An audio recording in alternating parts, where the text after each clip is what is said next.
To have you back on the conversation this morning. All right, good to have you back. Now, the conversation for today is one of the most trending topics you see in the social space, especially when it comes to international relations. And to understand what is happening between the United States, Israel, and Iran today, we must resist the temptation of immediacy. Now, this story did not begin with airstrikes as we see. It did not begin with nuclear enrichment. It did not even begin with Israel alone. It began in about 1953.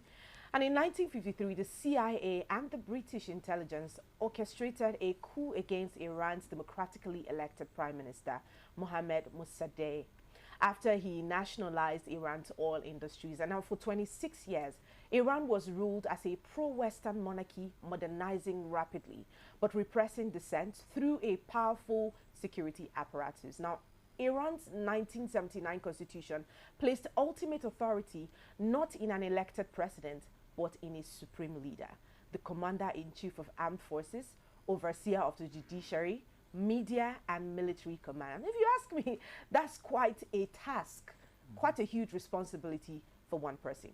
But that structure still stands under Ali Khamenei, who was just recently killed during this attack. And from that revolution emerged two defining moments, foreign pillar policies, I would call it: resistance to Western dominance, particularly the United States; rejection for Israel's legitimacy as a state as well. The United States under Donald Trump has now doubled down on deterrence, pledging to dismantle Iran's nuclear and missile capability. Israel frames its strike as a preemptive self-defense. Iran insists its nuclear program is civilian, but continues to project regional influence through allied networks. Now, this isn't new, but what is different is coordination, its visibility, and escalation risk. All markets are watching, global powers are calculating, and in fact, in Nigeria, right this moment, we're talking about 105 naira increase in the prices of fuel as a result of this escalating I'd call it a saga between all three countries. And smaller nations are bracing up for economic ripple effect. So the real question is not who struck first, but who controls the next move. Because in geopolitics, perception is power and restraint is strategy. And to dissect that conversation with us this morning, we have Dr. Zekeri Momoh. Thank you so much for joining us on the show. Thank you very much. Good morning, Nigerians. Thank you very much for having me. There's a lot about Dr. Zekeri. First, he's a senior lecturer in the Department of International Relations in the iconic Open University of Nigeria. And then he's also a regional research associate, Indo Pacific Studies Center, Australia. So I think we have the right man for the job this morning. So thank you so much for joining us. Welcome once again. Thank you very much. Now, we did a bit of background with that intro, talking about where it all started from, about the 444 hostages and all other situations that has put some sort of friction to the relationship between the Israel, Iran, the United States. Now, what do you make of this entire situation? We have seen lots of ideologies, we have seen lots of analysts give their perspective on the show. Let's hear what your thoughts are. Well, if you look at the history of the United States, Iran foreign relation from the 1970, from the Iranian Revolution from 1979, you will discover that after that revolution, the relationship between the United States particularly and Iran has not been smooth. They've been having series of face-off, and this face-off has to do with issues of national interest. And again, we can see that relationship has been characterized in form of sanction and military threats, and that has continued over the years. And coupled with the dominant role of Iran in the Middle East, and how the existence of the Israel state has constituted also threat to Iran, and side by side, Israel seeing Iran as a threat to their existence. So over the years, you discover that the relationship between the United States and Iran particularly has not been smooth. It has been characterized by hostility, threats, and sanction. So over the years, this relationship has continued over the years, and each country tend to see the other as a potential threat, and there is a need for military action. So this build-up actually, based on the background that you've introduced, actually accumulated into what we are seeing today. Looking at that military build-up right now that we're seeing, there has been talk and speculations out there, both from foreign leaders, international leaders as it is, and that this might be leading to, and from now, U.S. has actually struck Iran.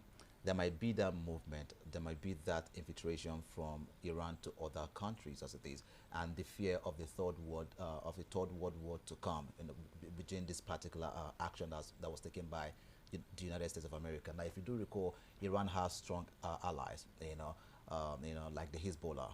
These are allies of Iran as it is. Now, what guarantee, do we have that this strike on Iran is not going to escalate, to other countries as it is, or other countries are not going to retaliate, based on this strike? Well, as it is, as at yesterday, we can see there are indications and there are evidences of Iran attack on infrastructure in countries like the United Arab Emirates, Saudi Arabia, Oman, and Bahrain, and others. You will discover, as a matter of fact, the conflict has already escalated. Absolutely. That is just the truth. I think what we are envisaging is the possibility of retaliation from the part of the affected U.S. ally in the Middle East. Because at yesterday, I think the Saudi government has come to condemn the attack of Iran, the Iranian government regime, on the ground that prior before the U.S. attack, there was a public statement from the Saudi government letting the world to know, and particularly the Iranian regime, that they would not allow the United States to strike Iran from their home soil.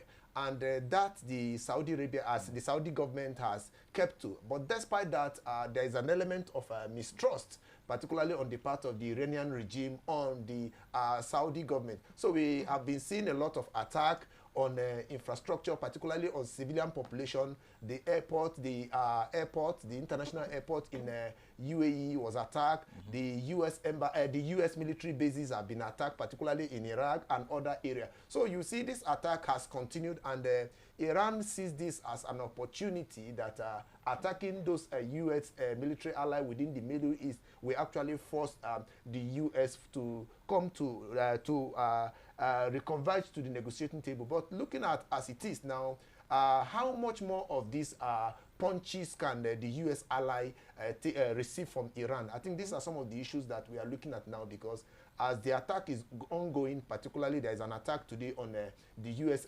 embassy. So you discover that there are a whole lot, and also there are also other spill effects also in Pakistan, where the U.S. consulate in Karachi was attacked by some angry youth. Let me use that word. I won't say hoodlums, and by some angry youth. So you will discover that there are a whole lot of spillover effects happening around the Middle East. So there is escalation already, but how this escalation is managed remains so fundamental to us. So as the day goes by, we'll continue to observe the situation to see if really this spillover effect did not lead to another war. But let me say this very quickly, that there are a lot of predictions. Some said, will it actually lead to nuclear war? No.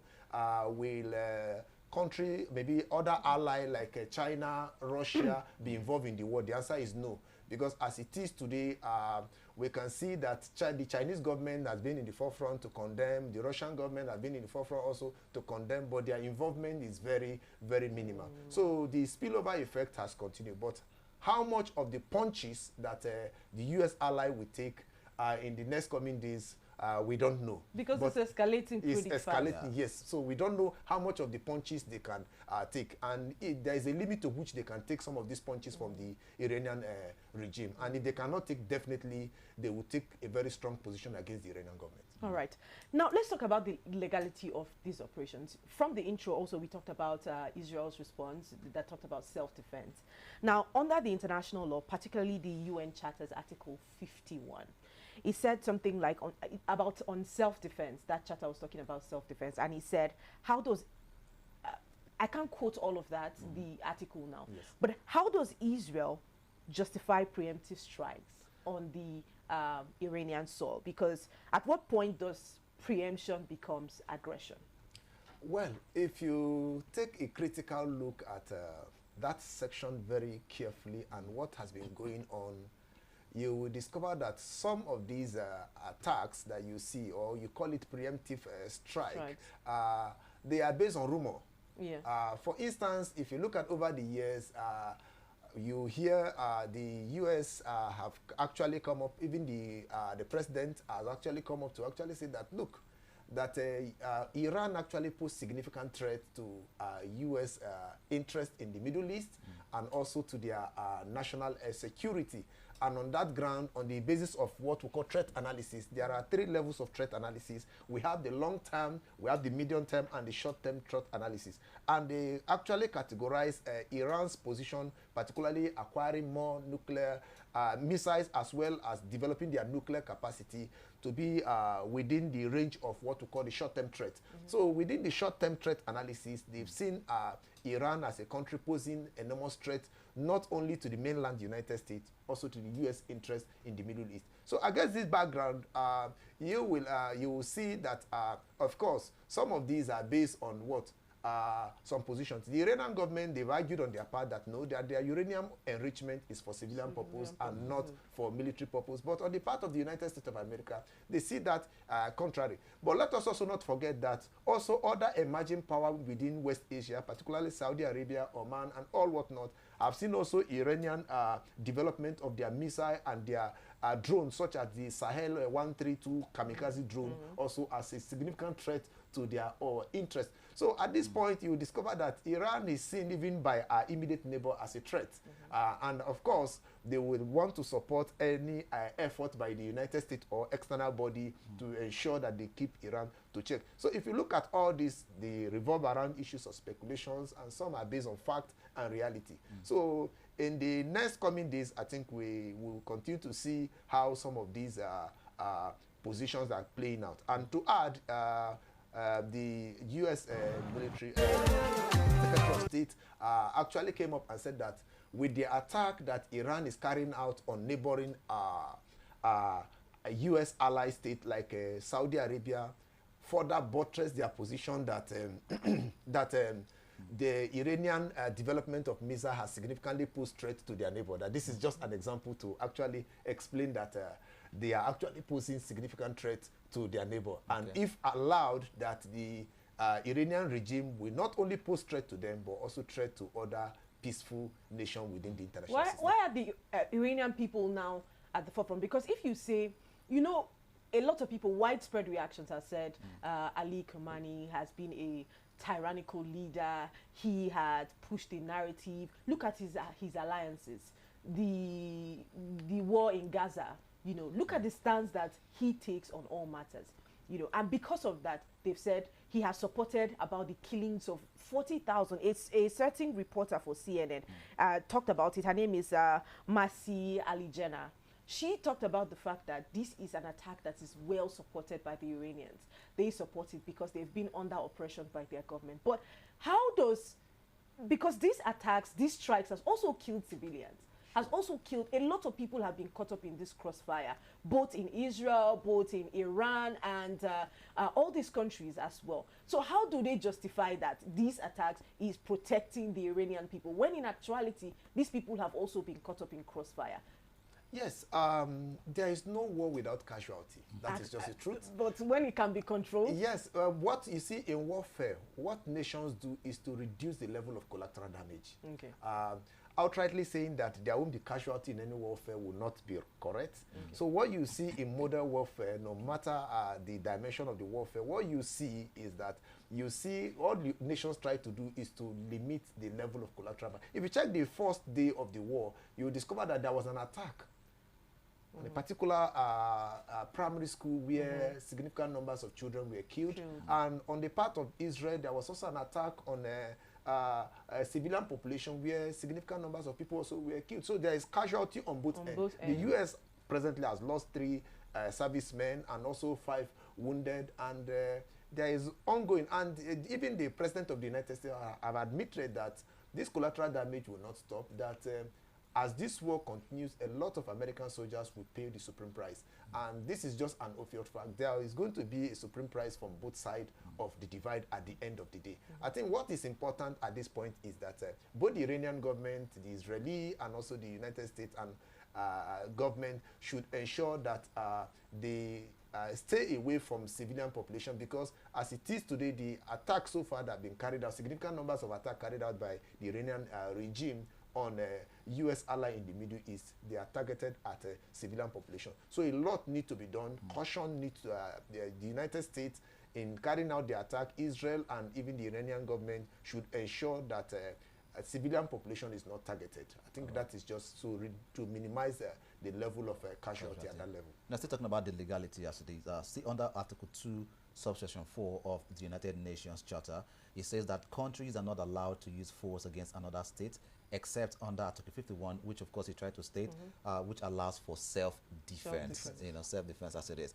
Now, okay, you can speak to that. Well, you see, when you talk about the United States, the United Nations, right? You discover that over the years, the United Nations, in my own way I'll put it, has become a toothless bulldog that cannot bite, but bark. And the reason is because today, all the United Nations has been doing is to condemn. Yeah.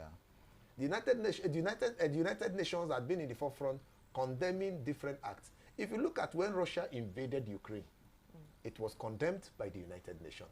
Nothing was done.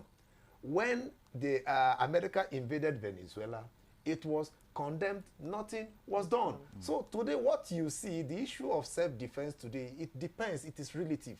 You see, when you talk about self-defense is relative. It depends on, it's in the eye of the beholder. What you describe as self-defense. Should it be so? I mean, there should be a law in as well that should this is self-defense. I mean, it's also clear that before you say you're self-defending, there's an attack that's come to you. Before you then get to react, then you can say you don't initiate the attack and then claim that it's self-defense. Okay, that takes us to what a matter here I've said, where we talk about preemptive strike. When you suspect that somebody will attack you, and that was the basis to which the United States and Israel actually attacked Iran, there was a, based on their threat analysis, they've come to the conclusion that if they don't stop the Iranian regime, this is going to be the consequences if they don't strike.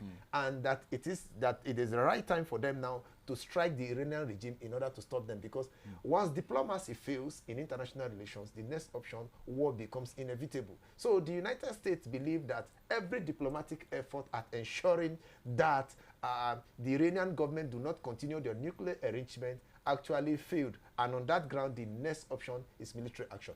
And to add again, when we talk about enforcement of international law, it is relative. Who enforces the international law? It is the big five that enforce the international law, that enforces international law. But today, Donald Trump has said that when we talk about issue of international law, it's issue of morality. So now, at this point, what you see at the international level, you are seeing a United States telling them that what is important at this point is their safety, is their national interest. What is important is their security. So at this point, the issue of self-defense is relative. But talking about the big five, the United States is just one out of the five of them, right? So why does it seem that it is the word of the United States of America that actually overrides the other of four countries? You see, today we only have one superpower. Well, we've had a lot of people talk about that, yes, Russia has more nuclear weapons than the United States, based on the statistics people see. But let me tell you the truth. Even the United States of America, the numbers of nuclear warhead they have is beyond what you think is being projected. I can tell you for free. The United States of America, the figure you see from Russia having over 5,000 nukes, and the U.S. closely following Russia, is far beyond that. Severally, the President of the United States of America said, we have some weapon that no nation on earth is in possession of this weapon. What is he telling you? He's telling you that they still remain the first among equal.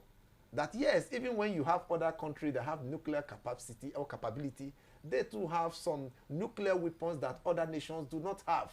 So this actually tells us further that if you look at what is going on. Today, you often hear President Donald Trump telling the world that he has been able to actually revive the capacity of the United States of America military, particularly to win any kind of war that in the past it was not so, and so forth and so on. And if you listen to his recent report, he said that there are some weapons that were taken to Ukraine to actually support the Russian-Ukraine war that ordinarily that were not replenished. And at this point, that what he has been able to do is to ensure that he developed this capacity. So that it looks like one is digressing from our discussion, our conversation is that the truth of the matter is that the issue of self-defense is relative. At what point do you have self-defense, and at what point do you carry out preemptive strike? Preemptive strike is just based on assumptions. It's just an assumption that, oh, you presume that this person will attack you, and before that person attack you, you attack the person first. That is the idea behind preemptive strike. Then now, at what point do you do that? Now, Marco Rubio said that there is that based on the analysis that there is possibility that Iran will attack, and once Iran attack them, that the casualty figure will be so massive, and in order to stop that, they attack first. So you will discover that there is a thin line between preemptive strike and self-defense. So within the international system, what you see most of those develop or P5, you can call it, within the UN are doing, they engage more of preemptive strike than on self-defense. All right. Now, you know, you've made mention of the fact that the U.S. government has come out to boast countlessly. Donald Trump has come out to boast. But historically, we see that the U.S. has avoided any direct conflict with Iran over the years. Now, I'll tell you, from the 1979 Iranian Revolution to 2020 killing of Qasem Soleimani. You remember that? Yes. Also, in 2015, under President Barack Obama, we see that the joint comprehensive plan of action, the Iranian nuclear deal, was signed between both Iran and the government of the United States under President Barack Obama. Now, in 2018, when Donald Trump came, he also took out sanctions, he exempted sanctions and all of that. In 2018, when Donald Trump came, he brought back the sanctions, he withdrew the United States from the deal, reimposing sanctions and what have you. Why do you think that Washington's position is changing right now as we speak also? Okay, I think at this point, let us categorize this based on two. If you look at the United States, the Republican presidents fight more war than the Democrats. Okay. Most arms producers in the United States, they are in support of the Republican because there are organizations or manufacturing firms or arms producers in the United States that are happy that the more the United States go to war, they make more profit. Today, if you look at the stock of leading arms producing firms around the world has increased remarkably. I did the research in that. It tells you that there are a whole lot of excuse me, please. There are a whole lot of forces behind every move made by every president of the United States. So no president of the United States on its own can make some of these moves. They are strategic and they are based on the interest of the United States of America. If you look at a survey that was conducted, just 43% of the United States citizens are not of the opinion that the U.S. government should attack Iran. But you discover that the government, the Donald Trump administration decided to attack.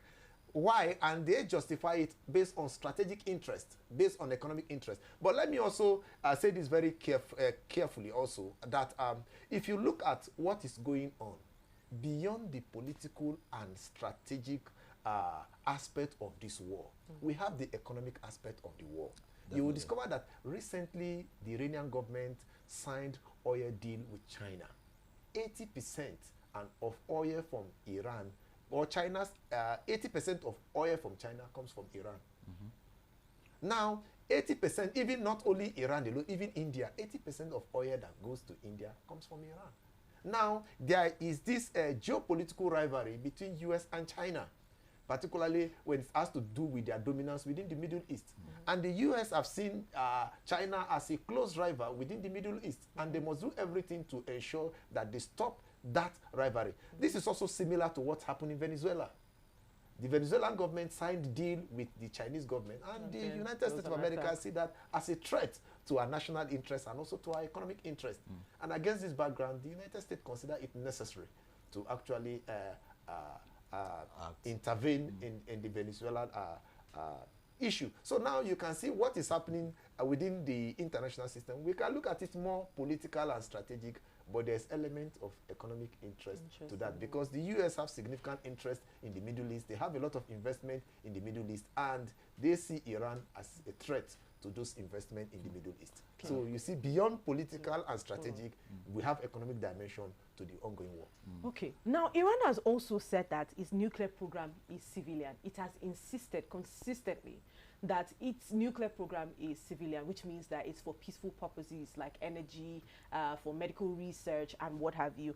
And under the framework of the 2015 JCPOA, this is the stance of Iran as regards its nuclear productions and what have you.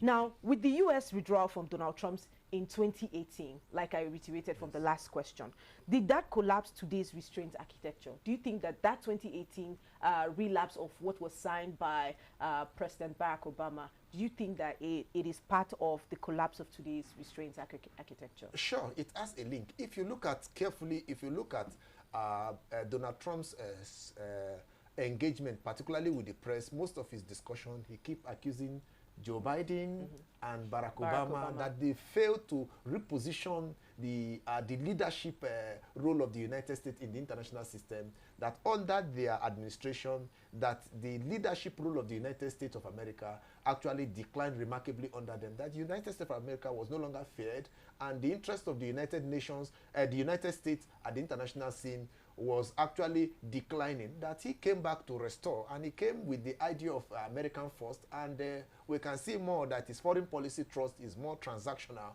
than it used to be. Today, the US, they are interested in what do you get, what do we get in return for what we have given to you, and this actually led to the United States withdrawing from significant numbers, almost 66 international platforms. All this, they are also spillover. If you look at the idea of Donald Trump, is to reposition the United States of America. At all costs. Yes, at any cost. Yes, that the United States of America is losing a lot, that the US have given a lot and they've gotten nothing. And when somebody tells you that he has given a lot and he has gotten nothing, is to tell you that what he's trying to go back to his shield. And in doing that, the United States need to cut off a lot of relationship and see that any relationship that will not be beneficial to them is not considered. Now that he has left the United Nations as well, you talked about how the United Nations does absolutely nothing. They always come after the issue has escalated and what have you. How do you think that this matter will be addressed? Because usually you'd see that the United Nations would, not like they like go to court or what, international law. What does the international law say about this? Well, you see, every nation within the international system is an independent entity. The United States has actually pulled out of the International Criminal Court and other international engagement, UNESCO and others, on the ground that probably those organizations decide to take some decisions that are contrary to the U.S. interest. And you discover one of the reasons why the U.S. has actually kicked out of some of those, or pulled out of those agencies, is because either one or two decisions were taken by those agencies and they are contrary to the interest of the United States of America. Look at the issue of climate change, the Paris Climate Change Summit. The United States actually pulled out of it because they discovered that it is contrary. There are some decisions. Okay, let us look at even the just concluded the G20 summit in South Africa. What happened? The United States of America was not present during that summit. Why? Because the G20 summit took a position that was contrary to the United States. I think generally every nation within the international system is driven by our own foreign policy. And our own foreign policy has to do with the totality, if you want to put it loosely, the totality of their interest being promoted at the international level. So what you see today happening in the international system is the United States of America projecting our interest at the international level. So whatever that is contrary to the interest of the United States of America is not considered worth dealing with. And if you look at also this war, don't forget, the United States of America did not just start war because they want to start war. They start war that they are sure that at the end of the day will be beneficial to them. The U.S. does just not start war. I will give you an example. If you look at their intervention or their intervention in Iraq, and you look at what happened in Afghanistan and other places where they put their boots on the ground, you discover that they've lost significantly. looking at this war now, the United States is not willing to put the boot on the ground in Iran because of the vast nature of Iran, and also from their experiences in other previous interventions, or you can call it military operations in this country. So today, if you look at it generally, the United Nations, the US has contributed generally to the growth. 25% of the budget of the United Nations comes from the US. But the question is that, can China fill in that gap? Can Russia fill in that gap? So most of those agencies, they are financed by the United States. So the United States pulling out of those agencies, most of those agencies, in fact, they are struggling financially because the United States no longer fund some of those agencies again. There are significant numbers. 22% of the UN budget come from the United States alone. So, and China is not willing to take that responsibility. Russia is not willing to take that. So who will fit into that shoe? So it's a problem, and that is why you see some of the agencies of the United Nations on a daily basis is getting weakened and weaken and weaken. So now we don't have anybody. So the United Nations, gradually there is an ongoing debate that the United Nations is gradually going into extinction with the coming of the new peace accord. They are trying to weaken the United Nations strategically, and that is what is going on strategically. You can see a lot of countries are beginning to key in, particularly friends of the United States, they are beginning to key in into the peace accord, where if you have $1 billion, automatically you have a permanent seat in the accord. Now the question is, how do you reconcile the peace accord with the ongoing war? So these are some of the things that we see in the international system. I've got lots of questions we have to ask, but we're way past half of the hour, so let's go on a break. When we'll come back, we'll delve even deeper into the conversation, talking about how it has also affected Nigeria and, of course, its citizens. Do stay with us.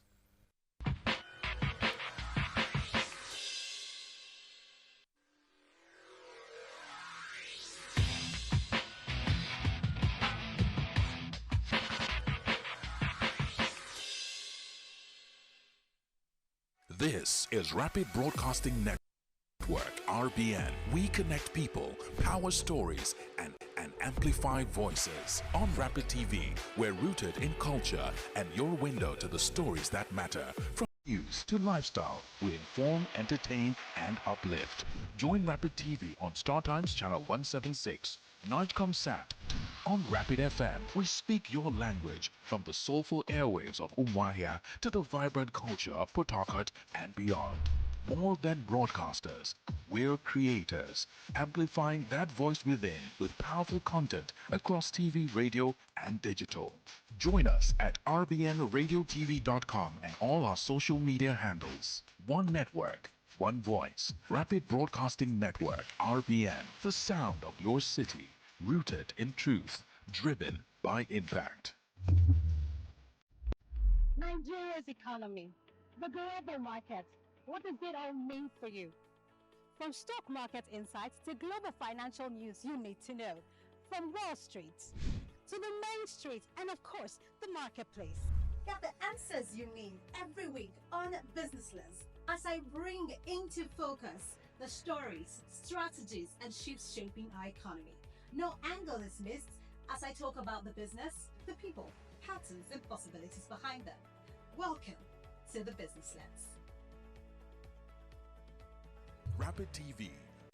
Correro, your front row seats to the most pressing issues, from the corridors of power to the heart of our communities. We bring you unfiltered insight, fearless journalism, and the conversations that matter.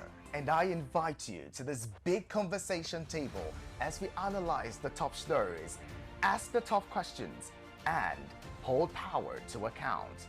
News that informs, analysis that empowers, debate that drives change. Correro, the big conversation, every weekday at 7 p.m. only on Rapid TV.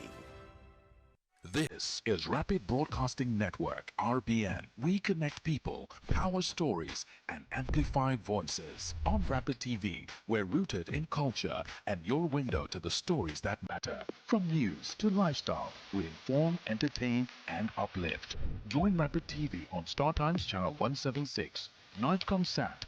On Rapid FM, we speak your language, from the soulful airwaves of Umuahia to the vibrant culture of Port Harcourt and beyond.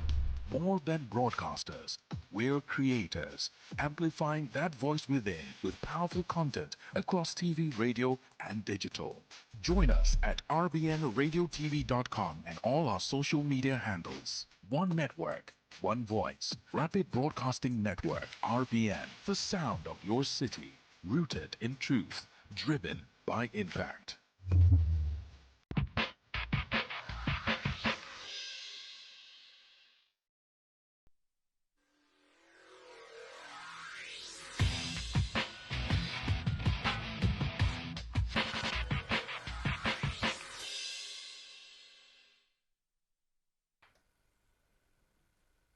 Welcome back and thanks for staying with us. We've still been having the conversation about the Iran, Israel and the United States. It's been quite an interesting conversation with Mr. Zekeri Momoh. Thank you so much for joining us on the conversation this morning. Thank you very much. Let's go on to, like Victor said, we'll move to the next segment now, which is the implication of these Middle East crises to our country, Nigeria. As of this morning, Dangote has announced that the price of fuel will increase with about 102 to 105 naira. So it's to about now 1,000 naira, and then 800 and about 50 naira for the fuel stations that he has partnerships with, as the case may be. Now, what other implications do we see? Is this net destabilizing, this crisis in the Middle East? Does our alignment have anything to, or alignment or disalignment, does it have anything to do with the power play that we see between these three nations? Also, we know that we have seen a lot of Nigerians on the streets, Shiites particularly, demonstrating against the killing of Ali Kimani. And I also hear that a new leader, or a supreme leader, was also instated yesterday and was still killed. Same yesterday. So this looks like US saying, or Israel saying, we don't want a supreme leader here.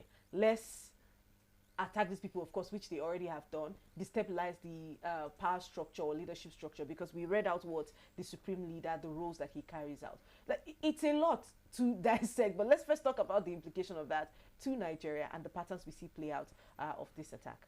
Okay, let us look at it from the global, then we look at it from African perspective, then to Nigeria. To Nigeria.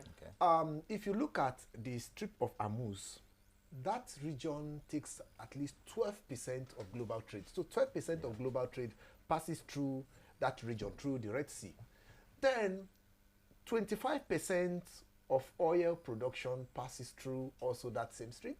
Then 20% of natural gas actually pass through. So in all, once you put them together in terms of global oil production, 20% of global oil production automatically is affected by this war.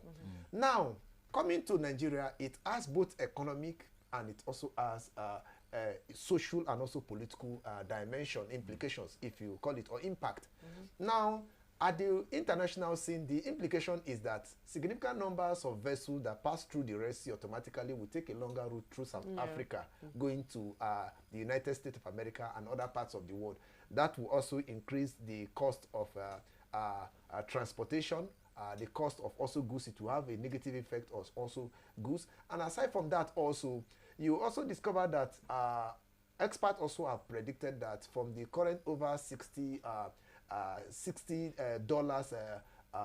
per barrel price of crude oil, there is a chance, there is possibility that you have 50% increase to around $108 per barrel at the international scene. So it's the fallout of this that you have in Nigeria. So we are not surprised, because there is also prediction that hopefully before the end of this week we should have around 50% increase. So against the 20% that we had the first 2 days of the war. So what we are seeing today is also a fallout from the ongoing war. But let us also say this will further put pressure on other oil producing countries to increase their output in order to meet the global shortfall in the supply chain across the world. So today, definitely we envisage that one of the implications is that, of course, there will be a rise in the price of crude oil at the international market. That automatically will also affect the price at the domestic level. So that is also a truth. That is also one of the consequences it will also tell. And looking at our economy here in Nigeria, where you discover that a lot of things revolve around petroleum price, there is also tendency to it to affect the price of goods at the same time. So that is also that. Then on the social front, you discover that there was an attack on Saudi Arabia, the Saudi Arabia oil field, and so forth and so on. And the Saudi government that have said that despite taking, despite informing the Iranian regime that the United States will not use their country or any of the military base in their country to actually launch any attack on Iran, that they will ensure that that is not done. But despite that, we see the Iranian regime attacking the Saudi oil field. And the Saudi, in return, is saying that there is a limit to which they can take this attack. Now, that takes us to the social aspect of it in Nigeria. You know, if you go to Saudi Arabia, the significant population there, they are the Sunni Muslims. And of course, the Shiites are from Iran. Now, if we don't pray, if it happens that the Saudi government decide to retaliate, attack Iran, automatically it becomes the Sunni Shiite conflict. Yeah. Now, at this point in Nigeria, we have some Sunni population and we have the Shiite population. What you see today now is that the Shiites are protesting against the killing of the Iranian supreme leader. Now, should in case now we don't envisage, and there is an attack also maybe from Saudi Arabia against Iran for that, also you will see that there's also a problem between the Sunni and the Shiite in that regard. But looking at it in Nigeria, the Nigerian government must take some precautionary measure in dealing with some of these issues, particularly where we now have the U.S. Over 200 or almost 200 military personnel and other military and supporting staff in Nigeria to actually help us combat the ongoing insurgency in the country. So Nigerian government must also try to strike a balance, particularly in their response on the side they take in this issue of war. The Nigerian government must also be careful. And if the Nigerian government should say, for instance, that while they condemn U.S. attack on Iran, of course it will affect U.S. support. If they decide to support the U.S., of course, at home they will receive backlash also from the Shiite group with it. So the Nigerian government must strike a balance, and the Nigerian government, as a matter of fact, must be strategic. Absolutely. Well, you talked about the economic stance earlier on. Yes. You know, and of course on the global space, it is already said that oil price is now $120 per barrel, which of course is already affecting the prices as it is. But of course, you do know that Nigeria exports around 1.3 to 1.5 million barrels of crude oil per day. And if you look at it, if the Middle East tension push oil prices above the previous levels, that, my guess is, it's going to increase the income or the revenue for the government. Sure. But do remember that Nigeria also imports refined products as it is. So beyond the increase in revenue for the government, how can the government now balance, inflation as well for Nigerians? Because, like it or not, it's also going to affect the prices of goods and services in the country due to that particular hike in the global market as well. Okay, well, you can look at it from the both sides. Yes, you see, as it is today, now, once there is an increase, the government wants to make more revenue, and the government will do everything to ensure that it export more crude oil in order to make more money, because the government today need more money. Despite the tax reform, a lot of Nigerians are bleeding, and government want to do everything to ensure that they address this fall. And in doing that also, the government should be able to strike a balance between local production, local consumption and export. Because if more priority is given to export as against import, Nigerians will take the heat. Okay. And of course, at this point, I believe the federal government knows what to, they actually know what to do at this point, because if nothing is done to strike that balance, in order to see how the government can also ensure that there is sufficient domestic supply at this level by working with the oil, with the marketers, to ensure that less of these products are taken out of the country and we have sufficient, then there's going to be an issue. So to address this problem, the government must work with all the respective stakeholders in the oil and gas industry to see that there is sufficient petroleum products in the country. This will also help to address the issue of inflation and other consequences that may come with it. Because I think we could also remember sometime when the marketers prefer to take oil to neighboring country where they make more profit than to sell in Nigeria. So this issue also should be addressed by the government by working very closely with the various stakeholders in the oil and gas sector. All right, let's talk about solving the problem, if at all it is possible. What does de-escalation realistically look like? Is it back channel diplomacy, Omar, Qatar? What does de-escalation looks like? Okay, at this point, let me say very carefully that diplomacy still remains the last option. Although there are areas where diplomacy failed from the beginning, and when diplomacy fails, the next option is war. But war, we can see, we do nobody any good. Israel too is suffering. Iran, the Iranian too, they are suffering. Countries within the Middle East is suffering. Generally, even across the globe, everybody will definitely suffer, either directly or indirectly, from this ongoing war. The best thing is diplomacy. Diplomacy remains a very fundamental option. Sometimes we've argued that one of the reasons why the Iranian regime decided to strike U.S. strategic partners within the region is just to ensure that they don't feel the heat alone, but other countries within the West Asia or Middle East actually feel the heat of the same war. Now, today, diplomacy remains a very fundamental option. And as a matter of fact, I think the Iranian regime should see how they can go back to the negotiating table. Ordinarily, we expect countries like China and Russia to actually intervene. No, with the United States, they need to go back to the table. They didn't strike the United States. The United States struck them first. No, you know what? Actually, you see, this is an asymmetric warfare. Absolutely. This is a war. You have a superpower and also another very stronger nation fighting a nation with not a symmetric capacity. If you look at what is ongoing, the question is that how long can the Iranian government or regime continue this fight? There is a limit to which they will fight. Even estimates have shown that they have over 3,000 missiles, and we have over how many thousands drones that they'll be using. There is a limit to which this war can go, because already it's also telling on the Iranian government. Key political figures have been eliminated. A lot of critical infrastructure has been affected. You go to Israel too is also suffering on the other end. And also look at some of this country. Every country will continue to suffer. At the end of the day, yes, no matter how long this war will last, certainly we will come to a point where either one of the party will say enough is enough.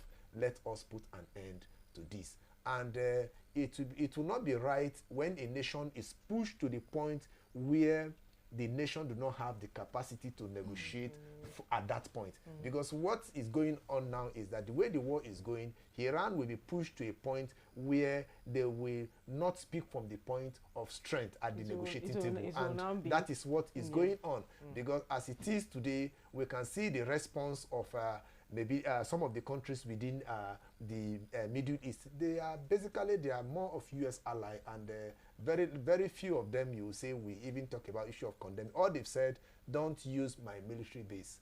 The only country that have actually come out outrightly to say we will support the Iranian government is the Pakistani government. And today the Pakistani government is battling with the Afghanistan. There is also a war. So you discover that this war has been strategically programmed in a way that Pakistan, that ordinarily should have been involved in this war to support the Iranian, is engaged with another battle on their own end, fighting with the Taliban in Afghanistan. So you discover that now the Pakistan already, they are busy with something else, while the Iranian is left alone at this point. So at this point, I think a lot of the objective of the United States and Israel is regime change. And they are working towards that. And in achieving regime change will be difficult.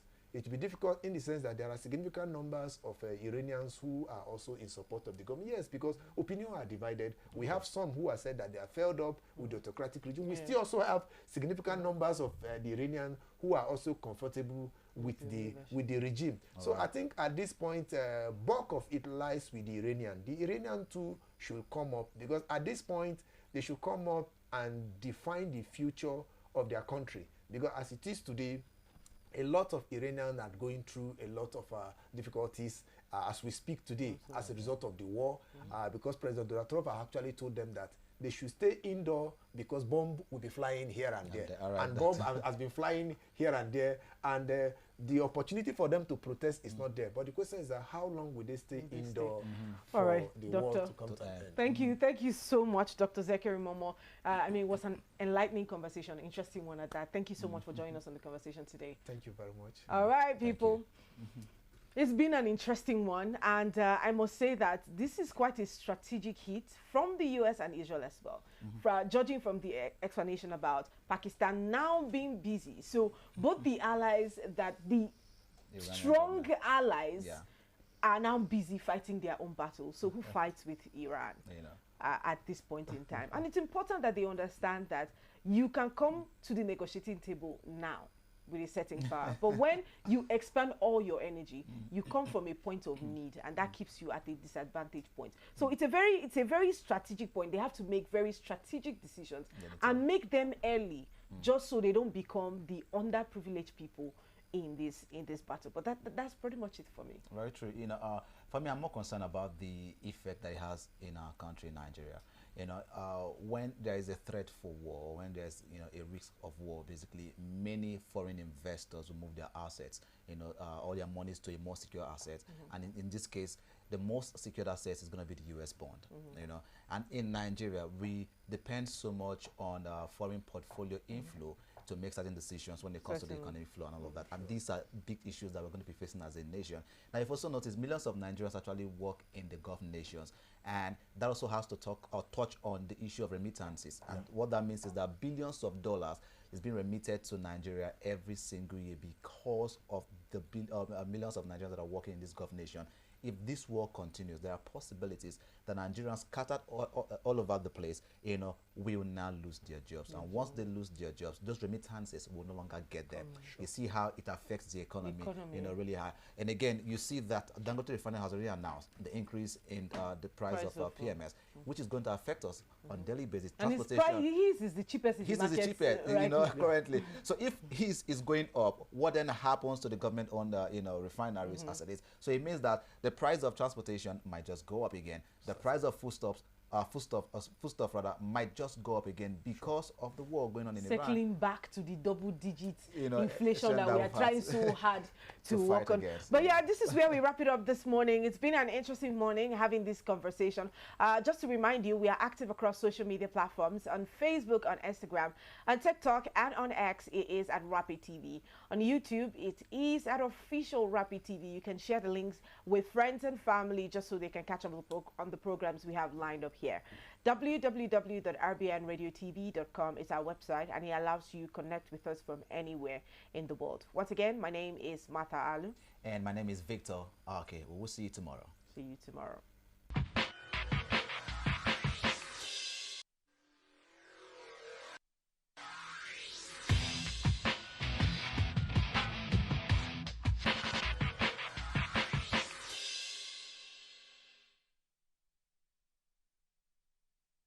This is Rapid Broadcasting Network, RBN. We connect people, power stories, and amplify voices. On Rapid TV, we're rooted in culture and your window to the stories that matter. From news to lifestyle, we inform, entertain, and uplift.